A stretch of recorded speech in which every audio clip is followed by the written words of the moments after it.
et les monarques.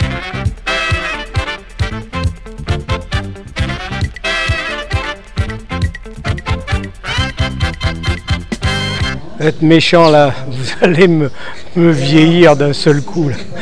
Ouais, ça a commencé il y a 15 ans, hein. C'était en 2004. Donc Robert Nangang est venu nous rendre visite à Clermont, à l'ESC Clermont, dont il est ancien élève de l'école, et on était tous les deux de la même promotion. Et il est venu nous demander notre appui pour l'aider à monter l'école supérieure de commerce et de gestion des entreprises de Yaoundé. Quand un ancien élève vient dans son ancienne école pour demander un appui, il n'y a qu'une seule réponse possible, c'est oui. Et donc j'ai été délégué par la direction générale de l'époque, André Satenza, pour venir aider Robert à mettre en place cette structure de formation d'enseignement supérieur. Et donc je suis venu pour la première fois en septembre 2009 pour recruter la première promotion de Subdeco Yaoundé, qui a eu son diplôme 5 ans après, hein, puisque c'est une formation Bac+5. Et donc voilà, ça a été le départ de cette grande aventure qui s'est ensuite déroulée. J'irai relativement tranquillement parce que bon, Robert Nangang est quelqu'un qui sait ce qu'il fait et donc a mis en place progressivement toutes les structures qui étaient nécessaires pour qu'aujourd'hui on atteigne la dimension qu'a atteint Subdeco Yaoundé avec des partenaires, bien sûr le SC Clermont, mais il y a également l'ESG, puis il y a d'autres écoles françaises. Il a également des partenariats à travers l'école supérieure de commerce de Clermont en Allemagne, à Pforzheim, à Lisbonne, etc. Et voilà, donc on a mis en place cette affaire qui a commencé tout petit. Hein. La première promo, c'était 40 élèves. Et aujourd'hui, on est un peu plus de 1000 hein, dans cette école. L'école supérieure de commerce et de gestion des entreprises de Yaoundé, en abrégé Subdeco, nous accueille ce jour, mesdames et messieurs, en plein palais des congrès de Yaoundé au motif de sa cérémonie de remise des diplômes aux lauréats de l'édition 2019. C'est donc à partir de là que nous allons prendre la direction de l'Ouest pour célébrer ce qu'a de plus cher le peuple Bamoun, à savoir sa culture. Il s'agit bel et bien du Festival Ngouane. Nous ferons donc une plongée féerique dans le double événement qu'était l'édition de 2012. On célébrait cette année-là la 20e année d'accession au trône de Sa Majesté le roi sultan Njoya, et l'une des éditions du festival Ngouane, très très cher au peuple Bamoun, la meilleure, la plus grande de la sous-région Afrique centrale.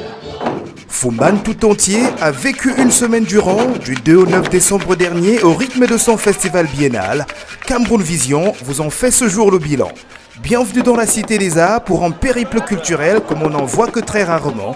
Les 52 prochaines minutes vous donneront à vivre comme si vous y étiez, le Festival Ngouane 2012. Comme à votre habitude, installez-vous confortablement et puisse le régal être total. On vous l'a dit, nous sommes du côté des palais des congrès de Yaoundé, l'un des fleurons du développement du Cameroun. C'est bien ici que dernièrement, voilà, nous étions politiquement s'entend en train de cogiter un petit peu sur les solutions aux différents problèmes du Cameroun, notamment ceux que connaissent les régions du nord-ouest et du sud-ouest. Nous ne sommes pas là aujourd'hui justement pour un débat politique, nous allons parler tourisme et gestion des entreprises. On vous l'a dit, le motif de notre présence ici au palais des congrès, c'est bien naturellement la remise des diplômes aux lauréats 2019 de Subdeco, l'école supérieure de commerce et de gestion des entreprises, l'école grâce à laquelle les futures entreprises du tourisme camerounais seront très très bien gérées pour donner au Cameroun à mettre à profit cet immense potentiel touristique qui est le sien. On vous l'a dit aussi d'entrée de jeu, le Ngouane 2012 à l'honneur dans cette édition de Cameroun Vision, plongée féerique dans nos souvenirs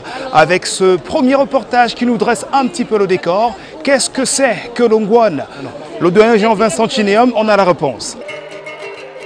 Le Ngouane est une réalité polysémique. Il est défini de nos jours comme étant les grandes assises traditionnelles et culturelles du peuple Bamoun. Fondée par Nchareyen, la dynastie Bamoun célèbre le Ngouane depuis 1395.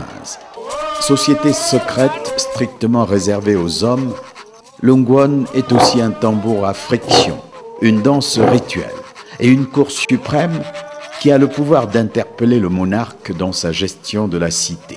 Une instance politique en somme qui consacre la liberté d'expression. Le ngouane est en outre le nom d'un insecte, une espèce de sauterelle au vol lourd et bruyant qui annonce la saison sèche. Sa présence en grand nombre dans les champs est le prélude à la période de récolte des céréales, dont le maïs. Autant dire que le ngouane est également le festival des récoltes, occasion idoine pour approvisionner le palais en denrées diverses. Le roi veillait à redistribuer équitablement cette nourriture à toutes les chefferies. L'excédent était gardé dans le grenier pour être consommé au cours d'une année de mauvaise récolte. Tout part de cet endroit aujourd'hui célébré comme le lieu du mythe des 7 pierres de Njimem, dans la très grande banlieue de l'actuel Foumban, lorsque Nchareyen et ses 7 compagnons s'assièrent sur 7 pierres sous cet arbre de karité encore intact à ce jour pour réfléchir à l'extension de son pouvoir. C'est d'ici qu'est partie l'idée de la naissance du royaume Bamoun. Auparavant, Nchareyen, venu des plaines Tikar, avait astucieusement renversé le chef du village de Njimem et établi sa toute première chefferie sur ce site situé en pleine vallée. Dans la même lancée, il assujettira le village Mokop, dont le chef était dépositaire de la société secrète dénommée Ngouane, dont il va s'approprier le modèle. Nchareyen célèbre la toute première édition du ngouane en 1395, avant de poursuivre sa conquête qui le conduira jusqu'à Foumban, où il édifia son palais.